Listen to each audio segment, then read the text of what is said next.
السلام علیکم ورحمۃ اللہ وبرکاتہ to all dear group members of pure discussion group. آج ہم استقبال کرتے ہیں محترم سید ابراہیم شاہ صاحب کا، جو کہ ماشاءاللہ ہمارے پیور ڈسکشن گروپ کے ایک بہت ہی سینئر شیعہ ممبر ہیں۔ آج کل کیونکہ محرم الحرام کا مہینہ چل رہا ہے، اور اس مہینے میں بیسٹ وے یہ ہے کہ ہم پوری ڈیٹیل جتنی بھی لے سکیں وہ لے لیں۔ تو سانحہ کربلا کا پس منظر کیا ہے، سانحہ کربلا کا پس منظر کیا ہے، اس ریگارڈنگ محترم سید ابراہیم شاہ صاحب رہنمائی فرمائیں اور اس واقعے کے امپورٹنٹ پوائنٹس بتائیں، اور اگر ضرورت ہوئی تو پیور ڈسکشن گروپ کے سوالات ہوں گے سر۔ تو موسٹ ویلکم ٹو ابراہیم شاہ صاحب and all dear group members of pure discussion group. السلام علیکم ورحمۃ اللہ اینڈ ویلکم ٹو آل۔ السلام علیکم امیر فیصل صاحب، کیا حال ہے؟ خیریت سے ہیں؟ ٹھیک ٹھاک ہے؟ پہلی تو بات یہ ہے کہ آج پھر پروگرام تھوڑے سی دیر کا شکار ہوا ہے، تاخیر کا شکار ہوا ہے، اس کے لیے میں سبھی ممبران سے بہت معذرت خواہ ہوں، اس وجہ سے کہ ایام اعزاء چل رہے ہیں، اور ایام اعزاء کے اندر ہماری مصروفیت جو ہوتی ہے وہ دن دگنی رات چگنی ہوتی ہے، اور لہٰذا وہ ہم تو وقت دے دیتے ہیں، لیکن کوئی انفورسنگ سرکمسٹانسز اس طرح کے بن جاتے ہیں جو ہمیں دیر ہو جاتی ہے ہم سے، تو اس پر بہت معذرت ہے، بہت معذرت ہے۔ ہم اس بات کا خیال رکھتے ہیں کہ وقت کی پابندی ہونی چاہیے، اور وقت کی پابندی شدید ضرورت ہے۔ اور دوسری بات یہ ہے کہ ہم کوئی سینئر ممبر نہیں ہوں گے فیصل صاحب، ہم ایک ادنا سے خادم ہیں، جو کہ علم کی تلاش میں لوگ نکلتے ہیں، ان کے ہم خادم ہیں، اور مکتب آل محمد کے سفیر و وکیل ہیں۔ آج ہم انشاءاللہ پس منظر واقعہ کربلا پہ بات کریں گے۔ محترم ابراہیم شاہ صاحب، مجھے پرسنلی طور پہ بھی کافی معلومات ہے کہ آج کل کیا کیا مصروفیات ہوتی ہیں ہماری شیعہ فیملیز میں، تو کوئی ایسی بات نہیں محترم، یہ بھی اپنا ایک فیملی گروپ ہے سبھی لوگوں کا، تو یہ باتیں سبھی لوگ سمجھتے بھی ہیں، تو بالکل آپ رہنمائی فرمائیں کہ یہ واقعہ کیا ہے اور کس طرح سے اس کی بنیادی باتیں ہیں سر، بتائیں سر۔ رہی بات سینئرٹی کی، تو اس کا ایج سے کوئی تعلق نہیں ہوتا، مجھے ماشاءاللہ معلوم ہے کہ آپ کی ایج بہت کم ہے، بٹ علمی ممبر اگر ہوں تو بہت کم ایج میں بھی ہو جاتے ہیں ابراہیم بھائی، اور خدا کے فضل و کرم سے آپ کو اللہ نے علم میں کافی سینئر کیا ہے، اور آپ مبارکباد کے مستحق ہیں۔ اچھا امیر فیصل صاحب، یہ بات اس لیے لازمی ہے کہ ہم پس منظر واقعہ کربلا ڈسکس کریں کہ ادھر میں نے دیکھا ہے کہ کچھ لوگوں کی یہ کوشش ہوتی ہے کہ دکھانے کے لیے کہ امام حسین علیہ السلام شاید کسی نسبی بدمستی کے اندر معاذ اللہ مبتلا تھے، اپنے آپ کو سپیریئر اس لیے سمجھتے تھے کہ وہ خاص بلڈ لائن سے ہیں، اور اس لیے یزید کی بیعت نہیں کرنا چاہتے تھے، یہ دکھایا گیا ہے۔ یہ نہیں ہمیں بتایا جاتا کہ اس کے پس منظر کیا ہے، اس کے پیچھے محرکات کیا ہے، پیچھے اس کے جس طرح پنجابی میں کہا جاتا ہے وچلی گل کیا ہے، وچلی مین بات کیا ہے، یہ وچلی گل آج ہم ڈسکس کریں گے، اور اس کا چھوٹا سا خاکہ پہلے میں بیان کرتا چلوں۔ اچھا امیر فیصل صاحب، ایسے ہے کہ کربلا سمجھنے کے لیے ہم شروع انشاءاللہ کریں گے کہ قتل حضرت عثمان سے، حضرت عثمان کے خلاف جو بلوائی آئے اور ان کا قتل ہوا، اور اس قتل کے اندر کیا محرک کا۔ اچھا، آج ہم قاتلین حضرت عثمان پہ بات نہیں کریں گے، اس پہ انشاءاللہ ایک الگ سیشن ہم رکھیں گے۔ قاتلین حضرت عثمان کون، کہ شیعان آل محمد کو کہا جاتا ہے کہ وہ قاتلین میں سے تھے، حالانکہ بھائیوں کے ہاں یہ چیز مسلم ہے کہ امام حسین امام حسن یہ دفاع کر رہے تھے حضرت عثمان کا، تو پھر کیا معنی دارت کہ شیعان آل محمد قتل کر رہے تھے کہ جب دو شہزادے آل محمد کے سامنے کھڑے ہوئے تھے۔ بہرحال ہم انشاءاللہ آج بات کریں گے حضرت عثمان کی شہادت، قتل پر، اس کے بعد ہم بات کریں گے مولا کی خلافت پر، اور حضرت معاویہ کی بغاوت پر کہ اس نے کس طرح کنٹریبیوٹ کیا، یہ تاکہ ہمارے ذہن میں ہو۔ انشاءاللہ پھر ہم اگلے سیشن میں جب بات کریں گے تو حضرت معاویہ کے دور حکومت پہ بات کریں گے، اور اس سے اگلے سیشن پہ ہم انشاءاللہ بات کریں گے کہ جب حضرت معاویہ جب ہم پہلے سیشن کے دوسرے سیشن کی اینڈ تک ہم اس بات تک پہنچ جائیں گے کہ حضرت معاویہ جب جا رہے تھے تو اپنے پیچھے کس طریقے سے یزید کو اپنا خلیفہ لگایا، اپنا ولی عہد لگایا، اپنا کراؤن پرنس لگایا، اور اس کے بعد امام حسین کی قیام، امام حسین کا نکلنا، اور اس امام حسین کے نکلنے کے اندر ہم کوفیوں کے خط بھی کور کر لیں گے کہ جب کہا جاتا ہے کہ شیعوں نے خط لکھے، وہ بھی ہم بتائیں گے کہ وہ کیسے شیعہ تھے جو شیخین کی خلافت کو تسلیم کرتے تھے، وہ ہم بتائیں گے۔ بہرحال آج ہم شروع کرتے ہیں کہ حضرت عثمان کی شہادت ہو گئی ہے، ان کو قتل کر دیا گیا۔ یہ آج کیونکہ اسے پس منظر ہے شہادت ہے حضرت عثمان، قاتلین پہ ہم بات کریں گے، ان کی کیوں قتل ہوا، کس طرح قتل ہوا اور کس نے قتل کیا، اس پہ ہم الگ بات کریں گے. لیکن آج ہم بات کریں گے کہ اب حضرت عثمان قتل ہو گئے، اب کیا ہوا. اچھا جی، یہ کتاب ہے الصحابہ علی محمد، یہ ایک بہت بڑے مورخ ہیں بھائیوں کے ہاں. اچھا یہ بات نہ سمجھیے گا کہ ہم صرف متاخرین کو، بعد والے علماء کو پیش کریں، اس کے بعد جو ہم حوالہ دیں گے انشاءاللہ متقدمین کو بھی پیش کریں گے. لیکن میں صرف حوالہ پڑھ دیتا ہوں، آپ کو پڑھنے کے بعد سمجھ آ جائے گی کہ کیا ہوا. اب ہوا یہ کہ حضرت عثمان کو قتل شہید کر دیا گیا، اور اس کے بعد کیا ہوا کہ جب حضرت عثمان کو قتل کر دیا گیا تو ام حبیبہ بنت ابی سفیان جو کہ ازواج میں سے شامل ہیں نے حضرت عثمان کے اہل خانہ کو پیغام بھجوایا کہ عثمان نے جن کپڑوں میں شہادت پائی وہ مجھے بھجوا دے. انہوں نے اس کی وہ قمیض جو خون میں لت پت تھی اور وہ بال جو اس کی داڑھی سے نوچے گئے تھے ام حبیبہ کو بھجوا دیں. اچھا جی، میں اس کے ساتھ ساتھ حضرت عثمان کی وہ خون آلود قمیص اور کپڑوں کے سمیت حضرت ام حبیبہ کا ایک خط جو کہ معاویہ کو شام میں بھجوایا گیا. اور حضرت عثمان کی خون آلود قمیص کے علاوہ حضرت نائلہ کی وہ انگلیاں کہ جو اپنے خاوند کے بچاؤ میں ان کی کٹ گئی تھیں وہ بھی بھجوائی گئیں. حضرت نائلہ حضرت عثمان کی بیوی تھیں، وہ کلب قبیلے کی شامی خاتون تھی. نعمان معاویہ کے پاس شام پہنچے، معاویہ نے یہ منبر پر رکھ دی اور نائلہ کی انگلیاں قمیض میں ٹانگ دیں. معاویہ عام لوگوں کے سامنے اس چیز کی نمائش کرتے رہے، وہ کبھی یہ چیزیں اوپر اٹھاتے اور کبھی نیچے رکھ دیتے. لوگ ان کے ارد گرد رو رہے تھے، ایک دوسرے کو عثمان کی خون کا انتقام لینے کی ترغیب دے رہے تھے. شرحیل الکندی آئے، اس نے معاویہ سے کہا عثمان ہمارے خلیفہ تھے، اگر تم اس کے خون کا بدلہ لے سکتے ہو تو ٹھیک ہے، ورنہ ہم تم سے علیحدگی اختیار کر لیتے ہیں. شام کے لوگوں نے قسمیں اٹھائیں کہ ہم اپنی عورتوں کے قریب بھٹکے، مطلب عورتوں کے قریب بھی نہیں آئیں گے، نہ ہی بستر پر سوئیں گے جب تک ہم قاتلین عثمان کا خاتمہ نہ کر دیں اور ہم خود خاتمہ. اچھا یہ آپ کو پتہ چلتا ہے اگلی آڈیو میں، اس پہ ذرا ہم تبصرہ کرتے ہیں. یہ امیر فیصل صاحب اس زمانے کا پروپیگنڈا ہے، یہ اس زمانے کا پروپیگنڈا ہے حضرت معاویہ کا کہ حضرت عثمان کا خون اس لیے استعمال کیا کہ ادھر حضرت علی امیر المومنین خلیفۃ المسلمین بن گئے تھے جو مسند پر آ کے بیٹھ گئے تھے. ان سے پہلے جو بیٹھے ہوئے اس کے بعد مولا آ کے بیٹھ گئے تھے، اور مولا کا پہلا ایگزیکٹو آرڈر یہ تھا کہ حضرت معاویہ کو معزول کر دیا جائے. حضرت معاویہ نے وہاں پہ اپنی یہ چیزیں پیش کی اور اس پہ یہ شور مچایا کہ شاید اس طریقے سے پیش کیا کہ یا تو نمبر 1 مولا امام علی نے اس قتل میں شامل ہے، مولا کا خطبہ نہج البلاغہ میں اس کے رد میں کہ بنی امیہ مجھے قاتلین عثمان میں سے سمجھتی ہے، اور دوسری یہ بات کہ اگر نہیں بھی سمجھتی تو پھر بغاوت پر آمادہ وہ ہو جائیں، وہ خلیفہ راشد کی باغی ہو جائیں اور پھر وہ قصاص کا مطالبہ کریں کس سے؟ خلیفہ راشد سے. یہ بات سب کو پتہ چل گئی. لیکن اب اس کے اندر ایک اور پہلو ہے، وہ ہم دوسرے حوالے کے بعد بات کرتے ہیں. یہ ان کی عزاداری حضرت عثمان کی جو کہ شام میں منائی گئی، یہ اس کی ایک جھلک ہے. اب جی جو کتاب ہے وہ ہمارے پیش نظر ہے تاریخ الاسلام لی امام ذاہبی. امام ذاہبی سکہ بند چوٹی کے عالم دین ہے، چوٹی کے علم جرح و تعدیل کے عالم ہے. ان کی تلخیص جو مانی جاتی ہے وہ حاکم سے اوپر مانی جاتی ہے، یعنی کہ حاکم نیشا پوری بہت بڑے محدث اہل سنت ہے، ان کے اوپر تلخیص لکھنے والے ذاہبی ہیں، یعنی کہ ان کی باتوں کو صحیح غلط کرنے والے کون ہیں؟ امام ذاہبی. یہ چوٹی کے عالم دین ہے، چوٹی کے مطلب کسی راوی کو صحیح غلط کہنا ہوتا ہے تو ہمارے بھائی ان کی طرف جاتے ہیں. وہ بھی تاریخ میں نقل کرتے ہیں کہ حضرت عثمان نے حضرت معاویہ نے حضرت عثمان کی قمیض اور ان کی انگلیاں منبر پر لٹکا دیں، اور کچھ شامیوں نے یہ قسم کھائی کہ جب تک عثمان کے قاتلوں سے انتقام نہ لے لیں یا خود نہ مارے جائیں تب تک نہ آرام سے سوئیں گے اور نہ ہی اپنی بیویوں کے پاس جائیں گے. یہ وہی بات ہے جو اوپر ہوئی ہے. اچھا ادھر ایک امر قابل ذکر ہے کہ حضرت معاویہ جو تھے وہ مولا کو امیر المومنین نہیں تسلیم کرتے تھے، وہ ان کے ساتھ بیعت نہیں کی تھی، انہوں نے خلافت کی، انہوں نے بیعت نہیں کی تھی خلافت کی، لیکن وہ مولا کے ممبر پہ آنے سے پہلے یعنی کہ ممبر اقتدار ادھر آنے سے پہلے ہی ان کی خلافت کے باغی ہو گئے تھے.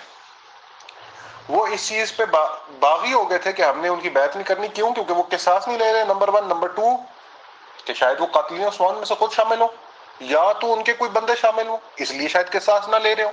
یعنی کہ امیر المومنین علی مرتضیٰ کے اوپر شک و شبہات کا ہو گیا آغاز. اب یہ دیکھا جائے کہ علی جو ہے، علی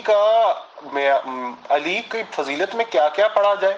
یا علی انت منی بمنزلۃ ہارون من موسیٰ، جو ہارون اور موسیٰ کی نسبت رکھے جناب ختمی مرتبت سے، جس طرح ہارون موسیٰ کے قریب تھا اس طریقے سے علی محمد عربی صلوات اللہ علیہ وآلہ کے قریب تھے. اب ان کی نیت پہ کوئی شک کرے. علی مستدرک الحاکم کی بالکل صحیح حدیث ہے کہ علی پوری امت کے اندر سے بہترین قضاوت رکھتا ہے، یعنی کہ جوڈیشل کیپیسٹی بہترین جس میں وہ علی میں ہے.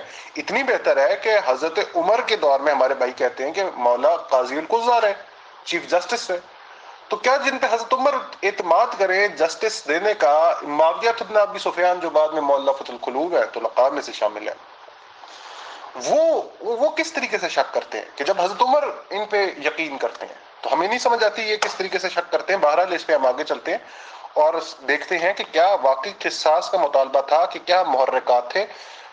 اب ہم کافی چیزیں سکپ کر کے آگے ہیں کہ قتل حضرت عثمان ہو گیا، قتل حضرت عثمان ہو گیا اور دو دھڑے بن گئے. اب وہ دھڑے کیا بن گئے اس کی ہم آگے ایکسپلینیشن کرتے ہیں. قتل حضرت عثمان کے بعد آپ نے جس طرح سے دیکھا کہ دو دھڑے بن جاتے ہیں، یہ اوپر دیے گئے حوالوں سے ہمیں پتہ چلتا ہے کہ ایک جو بن گئے وہ شیعان عثمان بن گئے جو کہ دراصل شیعان معاویہ تھے، اور ایک شیعان علی بن گئے، شیعان آل محمد بن گئے. یعنی کہ ایک شیعان بنی امیہ تھے اور ایک شیعان بنی ہاشم تھے، یعنی کہ شیعان آل ابی سفیان یا شیعان آل امیہ تھے اور ایک شیعان آل محمد تھے. یعنی کہ ایک آل محمد، یہ لفظ بنیاد ہے ہماری مکتب کی. ویسے شیعہ جب ہمیں کہا جاتا ہے وہ شیعہ اس لیے کہا جاتا ہے کیونکہ ہماری نسبت آل محمد سے ہے. یہاں پہ ہم آل محمد کے ساتھ ہیں، یہ سب کو پتہ ہے. ہم آل محمد کے شیعہ ہیں، ہم ان کے سپورٹر ہیں، ان کے لشکر والے ہیں، ان کے گروہ والے ہیں، ان کے حامی ہیں، ان کے پرسادار ہیں. اور دوسری طرف جو پرسادار ہیں، جو غمخوار ہیں، جو لشکر والے ہیں، جو حامی ہیں، سپورٹر ہیں، ایڈر ہیں، بیٹر ہیں، وہ آل امیہ کے ہیں. تو اب اس عالم اسلام میں مین دو بیسک دھڑے بن گئے، یعنی کہ شیعان آل امیہ اور شیعان آل محمد. یہ بیسک، وہ امیر فیصل صاحب آپ یہاں سے دیکھنا شروع کریں گے کہ یہ بیسک پوائنٹ آف کنٹینشن جس کو لیگل زبان میں کہا جاتا ہے، یا بیسک وجہ تھی کہ جو مین تفریق آئی، جو بعد میں یہ دو خاندان اس طریقے سے آمنے سامنے آئے اور ایک خاندان کو بالکل دبا کے رکھ دیا گیا، بالکل کچل دیا گیا. اس کے محرکات یہاں سے شروع ہو جاتے ہیں، یہاں سے اس کے پس منظر شروع ہو جاتا ہے. بلڈ اپ ہونا شروع ہوگی ایک عداوت، ایک دشمنی، ایک ایک ایک ایک ایک ایسا پہلو کہ جہاں یہ خاندان جائے کہ اسلام کے آنے سے پہلے، اسلام کے آنے کے بعد اور اب ان کے مسلمان ہونے کے بعد ہمیشہ سے مخالف رہے ایک دوسرے کے، ہمیشہ سے مخالف رہے.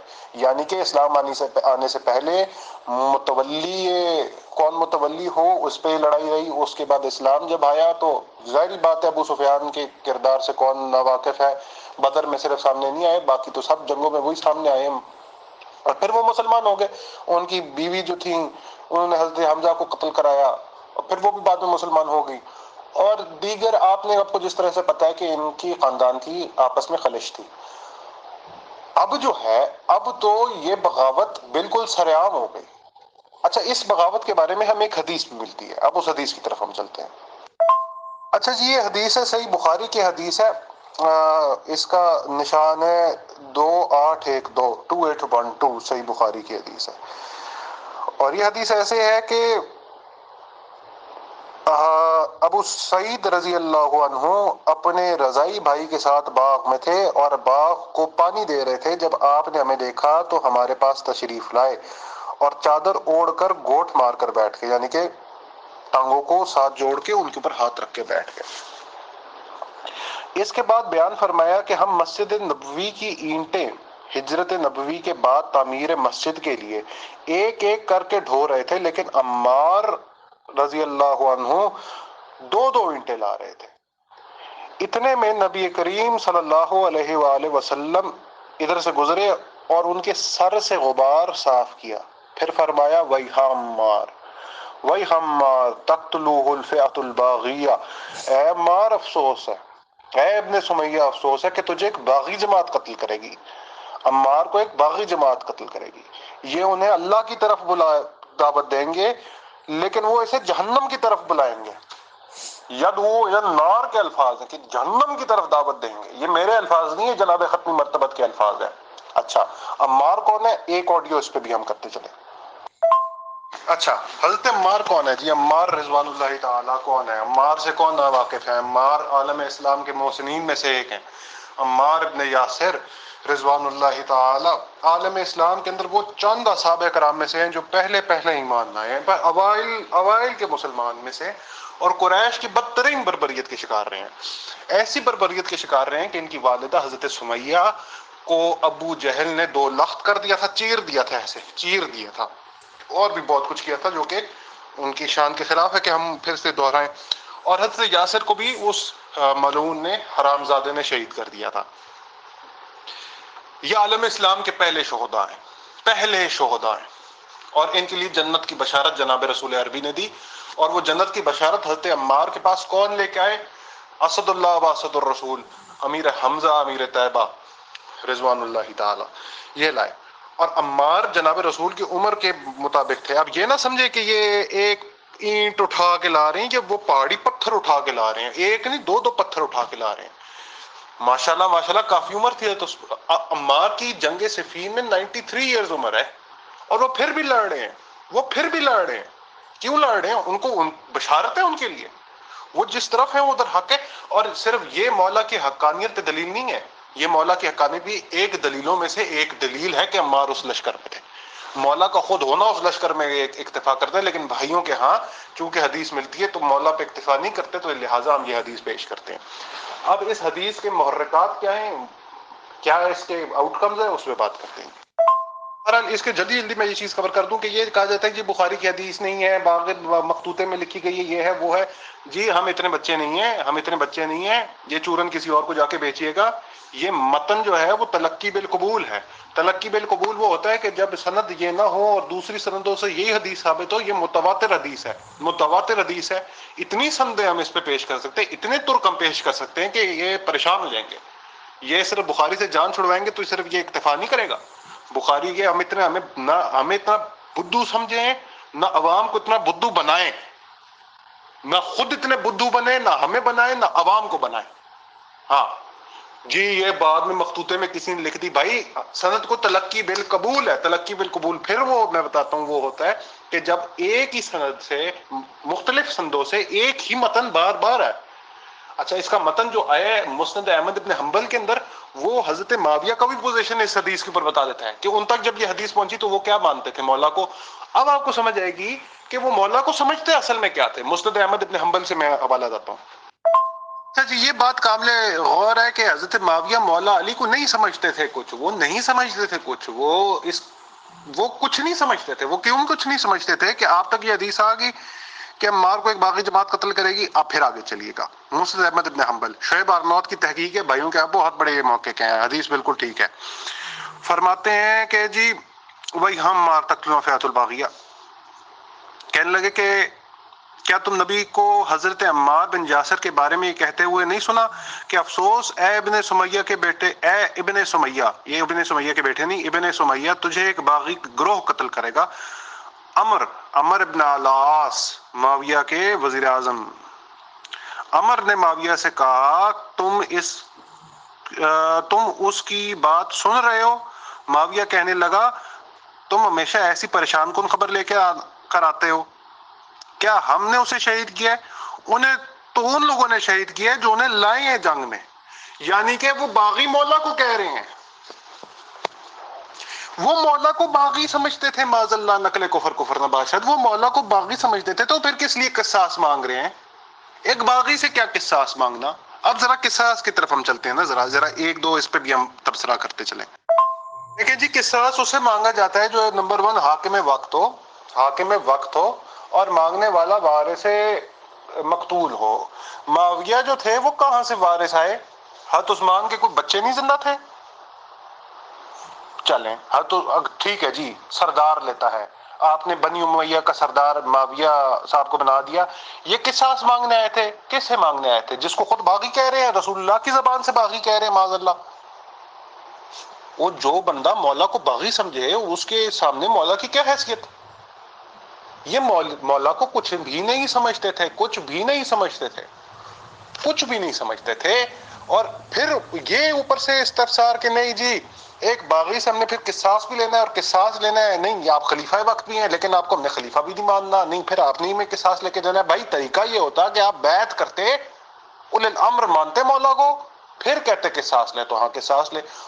آپ نے مولا کو اولي الامر ہی نہیں مانا، مولا کو خلیفہ ہی نہیں مانا، مولا کو حاکم وقت ہی نہیں مانا، مولا کو ایک ایسی باڈی ہی نہیں مانا کہ جس کے آگے جا کے قصاص کا مطالبہ کیا جائے، تو پھر چہ مانا دارد ان کے سامنے جا کے قصاص کا مطالبہ کر رہے ہیں. یہ ایک اور دلیل ہے سر دست ہم دیتے ہوئے چلیں، کیونکہ آج کا وقت تقریباً ختم ہونے کو ہے، ہمیں جنگ صفین تک ہم پہنچے ہیں. یہ ابن تیمیہ اب کون ہے؟ بہت بڑے اہل حدیث اور دیوبند کے بہت بڑے اکابرین میں سے، اکابر علماء میں سے شامل ہے، بہت بڑے عالم.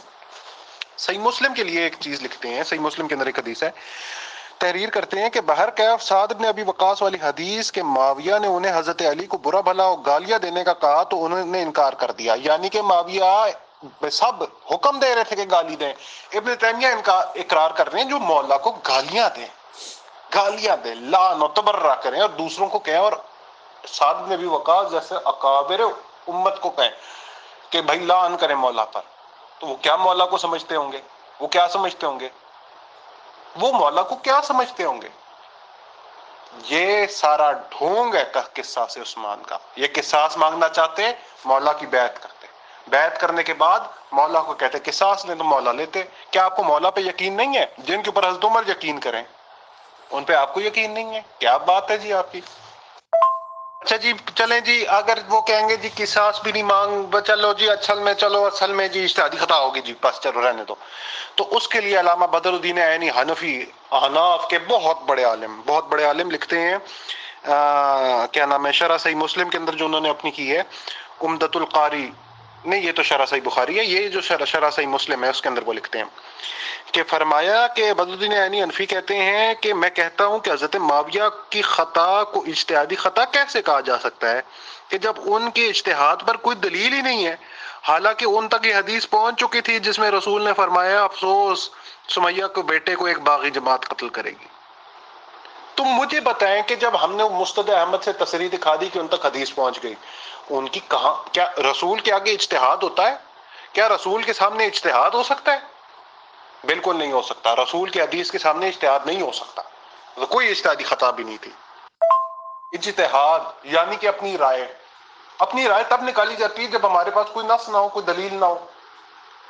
تو ان تک تو رسول کے الفاظ پہنچے تھے، رسول کے الفاظ کے سامنے اجتہاد نہیں. تو یہ کہنے کا یہ مقصد ہے کہ رسول اللہ کہیں کہ بھائی 5 وقت کی نماز پڑھنی ہے امیر فیصل صاحب، ہم کہیں مفہوماً، ہم کہیں یا رسول اللہ ہم 4 وقت کی پڑھیں گے. بھائی کس طرح آپ اور پھر یہ کہنے کو ہمارا کہ نہیں اجتہادی خطا ہوگی، اس پہ بھی ایک ثواب مل گیا ہمیں. کیا اس چیز پہ ہم اکتفا نہیں کرتے کہ ہمیں برابر چھوڑ دیا جائے اس چیز کے اوپر، کیا جائے کہ ہم ثواب بھی لوٹتے پھر رسول کے سامنے آ کے؟ عجب ہے جی. تو امیر فیصل صاحب کیونکہ گھنٹہ کمپلیٹ ہونے کو ہے، میں اپنی آخری آڈیوز کرتا ہوں. واقعہ کربلا کا پس منظر، پہلا پروگرام آج ہمارا، اس کے اندر ہم آج یہ بات کی کہ قتل حضرت عثمان سے امیر المومنین کی خلافت کے بعد معاویہ بن ابی سفیان کی بغاوت تک، اس کے اندر آج ہمیں پتہ یہ چلا کہ حضرت معاویہ نے بیج بو دیے تھے دشمنی آل محمد اور دشمنی بنی امیہ کے آپس میں.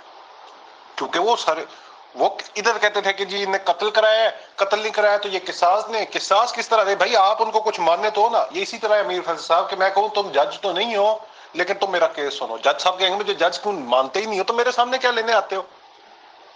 عقلاً یہ بات ہے کہ جب آپ ایک بندے کو کچھ مان ہی نہیں رہے تو پھر اس کے پاس لینے کیا جا رہے ہیں؟ یہ سب ڈھونگ ہے.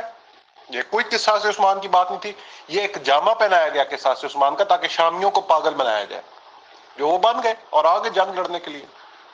لیکن کیا کریں جی، امت کا ظلم یہ ہے کہ آج بھی حضرت معاویہ کو اس پر دفاع ان کا کیا جاتا ہے. ہوتی ہے کہ وہ واقعہ مطلب بیس اس کا بناتے ہیں، بیس سے بتا کے چلتے ہیں کہ کیا کیا معاملات ہیں. بہرحال آج اللہ نے انسانوں کی بیشتر یہ والی فطرت بنائی ہے کہ انہیں جلدی رہتی ہے کہ بس ایک دم فائنل پہ پہنچ جائیں. تو ظاہر سی بات ہے کہ سانحہ کربلا کے نام سے ٹاپک پہ کم سے کم میں یہ ایکسپیکٹ کر رہا تھا کہ شاید اس وقت سے بات ہوگی جب حضرت حسین علیہ الصلوۃ والسلام کربلا کے میدان میں پہنچے، یا یہ کہ سنا جاتا ہے کہ 3 یا 4 محرم کو ان کا پانی بند کیا گیا یا وہ وغیرہ، لیکن بہرحال آپ نے اس سے پہلے واقعات کی جو کہ جانکاری بہت ضروری تھی وہاں سے پیش بندی کی، تو اس ریگارڈنگ تو جو بھی آپ سے رہنمائی ملی ٹھیک ہے سر۔ انشاءاللہ جب یہ واقعہ کربلا تک پہنچے گا، یا یہ کہ حضرت حسین علیہ السلام کا شہید اعظم کا قافلہ وہاں پہ پہنچے گا، تب آپ آئیں گے، تب انشاءاللہ میں کچھ سوال کر سکتا ہوں۔ آج آپ تشریف لائے، رہنمائی فرمائی، اور ایک طرح سے اس کا فرسٹ سیشن ہوا، تو انشاءاللہ آپ سے ٹائم لے کر اس کے الگ الگ سیشن بنائیں گے اور آپ کو دعوت دیں گے۔ بہت شکریہ، بہت جزاک اللہ۔ السلام علیکم ورحمۃ اللہ ٹو آل۔